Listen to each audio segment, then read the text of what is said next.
ओम श्री हनुमते नमः।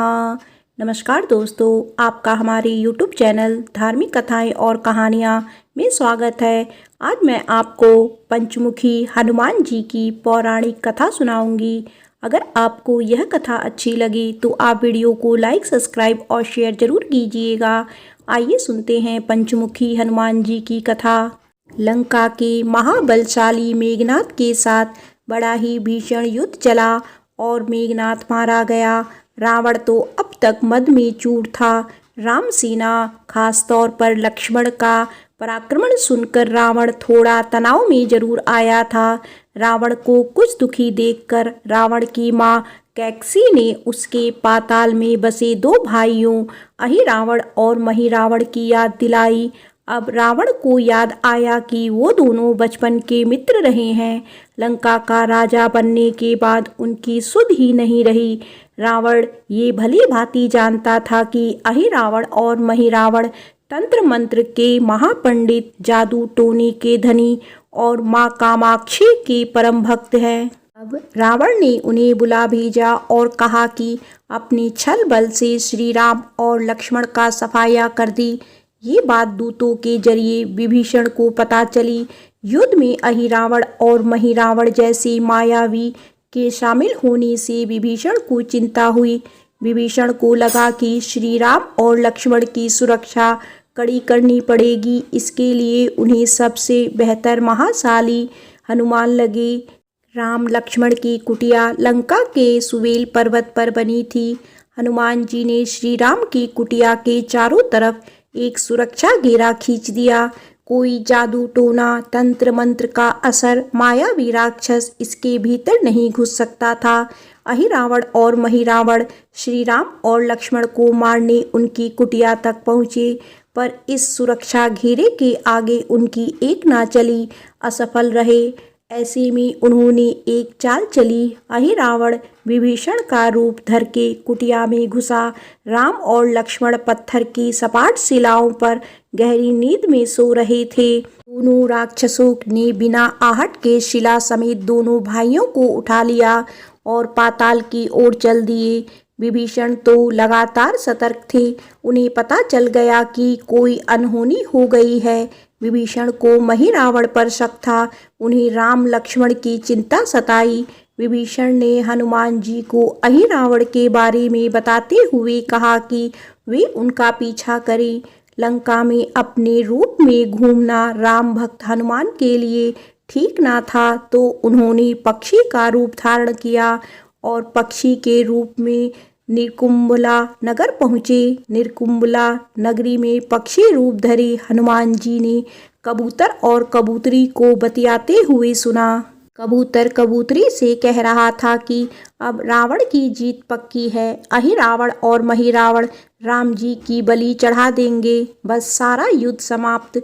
कबूतर की बातों से हनुमान जी को पता चल गया कि दोनों राक्षस राम लक्ष्मण को सोते हुए ही उठाकर कामाक्षी देवी को बलि चढ़ाने के लिए पाताल लोक ले गए हैं।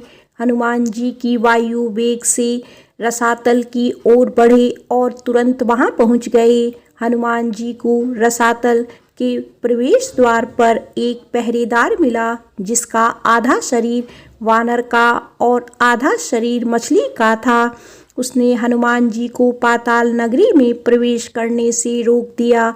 द्वारपाल हनुमान जी से बोला कि मुझे परास्त किए बिना तुम्हारा भीतर जाना असंभव है। दोनों में लड़ाई ठन गई। हनुमान जी की आशा के विपरीत ये बड़ा ही बलशाली और कुशल योद्धा निकला। दोनों ही बड़े बलशाली थे। दोनों में भयंकर युद्ध हुआ। बजरंगबली के आगे टिक ना सका और आखिरकार हनुमान जी ने उसे परास्त कर दिया और उस द्वारपाल की प्रशंसा करने से खुद को रोक ना सके। हनुमान जी ने उस द्वारपाल से पूछा कि तुम अपना परिचय दो। तुम्हारा स्वरूप भी कुछ ऐसा है कि उससे कौतूहल हो रहा है। उस वीर ने उत्तर दिया कि मैं हनुमान का पुत्र हूँ और एक मछली से पैदा हुआ हूँ। मेरा नाम मकरध्वज है। हनुमान जी ने ये सुना तो आश्चर्य में पड़ गए। वो वीर की बात सुनने लग गए। तब मकरध्वज ने कहा कि लंका दहन के बाद हनुमान जी समुद्र में अपनी अग्नि शांत करने पहुँचे। उनके शरीर से पसीने के रूप में तेज गिरा। उस समय माँ ने आहार के लिए मुंह खोला तो वो तेज माँ के मुख में चला गया और वो गर्भवती हो गई। उसी से हनुमान के पुत्र मकरध्वज का जन्म हुआ। मकरध्वज को हनुमान ने बताया कि वो ही हनुमान है। तो मकरध्वज ने हनुमान जी के चरण स्पर्श किए और हनुमान जी ने अपने बेटे को गले लगा लिया और वहां आने का पूरा कारण बताया। उन्होंने अपने पुत्र से कहा कि अपने पिता के स्वामी की रक्षा में उनकी सहायता करे। तब मकरध्वज ने हनुमान जी को बताया कि कुछ ही देर में राक्षस बलि के लिए आने वाले हैं। बेहतर होगा कि आप अपना रूप बदलकर कामाक्षी के मंदिर में जाकर बैठ जाएं और उनको सारी पूजा झरोके से करने को कहें। हनुमान जी ने पहले तो मधुमक्खी का वेश धरा और माँ कामाक्षी के मंदिर में घुस गई। हनुमान जी ने माँ कामाक्षी को नमस्कार कर सफलता की कामना की और पूछा कि क्या आप वास्तव में राम और लक्ष्मण की बलि चाहती हैं। तब हनुमान जी के प्रश्न पर माँ कामाक्षी ने उत्तर दिया कि नहीं, मैं तो दुष्ट अहिरावण और महिरावण की बलि चाहती हूँ। ये दोनों मेरे भक्त तो हैं पर अधर्मी और अत्याचारी हैं। आप प्रयत्न करो और उस पर सफल रहोगे। मंदिर में 5 दीप जल रहे थे। अलग अलग स्थान और दिशाओं पर माँ ने कहा कि ये दीप अहिरावण ने मेरी प्रसन्नता के लिए जलाए हैं। जिस दिन ये एक साथ बुझा दिए जाएंगे उसी दिन उनका अंत सुनिश्चित होगा। इसी बीच गाजे और बाजी का शोर सुनाई दिया। अहिरावण और महिरावण बलि चढ़ाने के लिए आ रहे थे। हनुमान जी ने माँ कामाक्षी का रूप धरा। अहिरावण और महिरावण मंदिर में प्रवेश करने ही वाले थे कि हनुमान जी का महिला स्वर गूंजा। हनुमान जी ने कहा कि मैं देवी कामाक्षी हूँ और मेरी पूजा झरोके से करो। झरोके से पूजा आरंभ हुई। ढेर सारा चढ़ावा चढ़ाया गया। अंत में बंधक बलि के रूप में राम लक्ष्मण को उनके सामने ला डाला गया। दोनों बेहोश थे। हनुमान जी ने तुरंत उन्हें बंधन मुक्त किया। पाताल लोक से निकलने की बारी थी पर पहले माँ कामाक्षी के सामने अहिरावण और महिरावण की बलि देनी थी और उनकी इच्छा पूरी करनी थी। तब हनुमान जी ने मकरध्वज से कहा कि अचेत अवस्था में लेटे भगवान राम और लक्ष्मण का ध्यान रखो और उनके साथ मिलकर दोनों राक्षसों के साथ युद्ध छेड़ दिया। पर भक्तों, ये युद्ध आसान ना था। महिरावण और अहिरावण बड़ी मुश्किल से मरते तो फिर 5-5 के रूप में जिंदा हो जाते। इस स्थिति में मकरध्वज ने बताया कि अहिरावण की एक पत्नी एक नाग कन्या है। वो मन ही मन अहिरावण को पसंद नहीं करती। अहिरावण का उपाय जरूर जानती होगी। उससे अगर अहिरावण की मृत्यु का राज पूछा जाए तो वो हमारी मदद कर सकती है। मकरध्वज ने राक्षसों को युद्ध में उलझाए रखा और हनुमान अहिरावण की पत्नी के पास पहुँचे। नाग कन्या से कहा कि अगर तुम अहिरावण की मृत्यु का भेद बताओ तो हम उसे मारकर तुम्हें उसके चंगुल से मुक्त करा देंगे। अहिरावण की पत्नी ने कहा कि उसका नाम चित्रसेना है, भगवान विष्णु की भक्त है। उसके रूप पर अहिरावण मर मिटा और उसे अपहरण कर यहाँ कैद किया है। हनुमान जी ने अहिरावण की पत्नी से कहा कि अहिरावण की मृत्यु का रहस्य बताने के बदले में वो क्या चाहती हैं। तो चित्रसेना ने कहा कि अहिरावण जैसा असुर उसे यहाँ लाया जिससे मेरा जीवन खराब हो गया। मैं अपना दुर्भाग्य सौभाग्य भी बदलना चाहती हूँ। अगर मेरा विवाह श्री राम से विवाह कराने का वचन दो तो मैं अहिरावण के वध का रहस्य आपको बताऊंगी। भगवान श्री राम तो एक पत्नी निष्ठ हैं। ये हनुमान जी ने सोचा अपनी देवी सीता को मुक्त कराने के लिए असुरों से युद्ध कर रहे हैं। वो किसी और से अपने विवाह की बात तो कभी ना स्वीकार करेंगे। तो मैं कैसे ये वचन दे सकता हूँ। फिर उन्होंने ये सोचा कि अगर समय पर उचित निर्णय ना लिया गया तो स्वामी के प्राण संकट में आ जाएंगे। असमंजस्य की स्थिति में बेचैन हनुमान जी ने राह निकाली कि सांप भी मर जाए और लाठी भी ना टूटे। हनुमान जी ने एक शर्त रखी। उन्होंने कहा कि तुम्हारा विवाह श्री राम से तभी होगा जब श्री राम जिस पलंग पर है वो सही सलामत रहे। अगर वो टूट गया तो इसे अपशगुन मानकर वचन से पीछे हट जाऊंगा। महाकाय अहिरावण के बैठने से पलंग नहीं टूटता तो भला ही श्री राम के बैठने से कैसे टूटेगा। यही सोचकर चित्रसेना तैयार हो गई।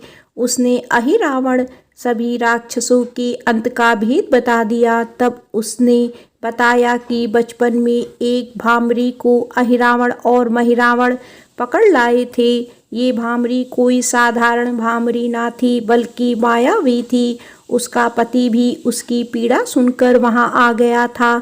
ये भोरे अक्सर उसके शयन कक्ष के पास रहते हैं और ये सब बड़ी भारी संख्या में हैं। दोनों राक्षसों को जब भी मारने का प्रयास हुआ और ये मरने के हो जाती हैं तो भामर उनके मुख में एक बूंद अमृत का डाल देते हैं। उस अमृत के कारण ये दोनों राक्षस मरकर भी जिंदा हो जाते हैं। इन्हें इतनी बार फिर से जीवन दिया गया, उतनी बार नए रूप बन गए। हनुमान जी रहस्य जानकर लौटे। मकरध्वज ने अहिरावण को युद्ध में उलझा रखा था। हनुमान जी ने भामरों को मारना शुरू कर दिया। आखिर हनुमान जी के सामने वो कहाँ तक टिक पाते।